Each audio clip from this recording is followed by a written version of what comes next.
رسولي صاحب ستړی مه شئ او لومړی خو درته مبارکي په لومړۍ سیالۍ کې د لوبې غوره لوبغاړی شوې. د نننۍ لوبې په اړه باندې وایي خپل سیالۍ په اړه چې څنګه لوبه دې ترسره کړه. بسم الله الرحمن الرحیم. واقعا چې ډېر زیات خوشحاله وم او ډېر سخت وخت و ځکه چې زموږ څلور رسولې ډېر زر لاړې. نو بیا چې کله لاړم ما سره شهزاد ولاړ او سینیور لوبغاړی ده، نو هغه ډاډونه راکوله چې مطلب وکټ داسې ته لږ سخته ده، اخره پورې لاړ شه انینګ وکړه، ټول اورونه ولوبوه، نو انشاءالله ښه ټارګېټ به ورکړو. هماغه وجه وه چې ما رنز هم پکې وکړو، ښه ټارګېټ عمر ته مقابل کې. دغسې چې یو لوبغاړی په لومړي لوبه کې د لوبې غوره لوبغاړی انتخابېږي یا ټاکل کېږي، څومره ده ته کانفیډنټ ورکولی شي د نورو سیالیو دپاره؟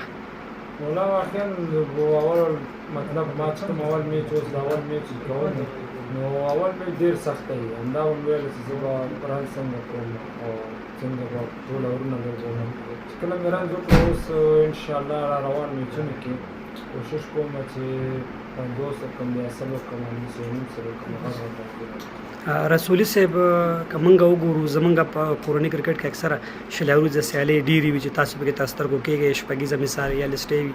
دغسې یو ورځنۍ سیالۍ د یو لوبغاړي دپاره څومره ګټه رسولی شي؟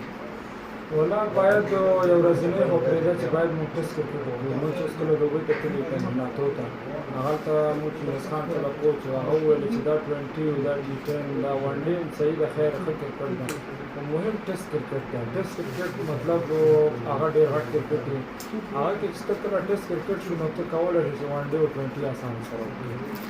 خپل راتلونکو سیالیو ته په کوم نظر باندې ګورئ؟ نو انشاءالله ټیم هم ښه ده، ښه لوبغاړي مو سره دي او ټول ټیمونه ښه دي، ښه جوړ کرکټ ډېر ښه ټیمونه جوړ کړي. نو انشاءالله مونږ ټیم کې هغه هلکان دي چې ډېر ینګ هم دي پکې او نن چې کوم کرکټ په ټول هلکان، نو انشاءالله دا روان میچونه به هم ډېر ښه کړو. ډېره مننه. مننه ډېر.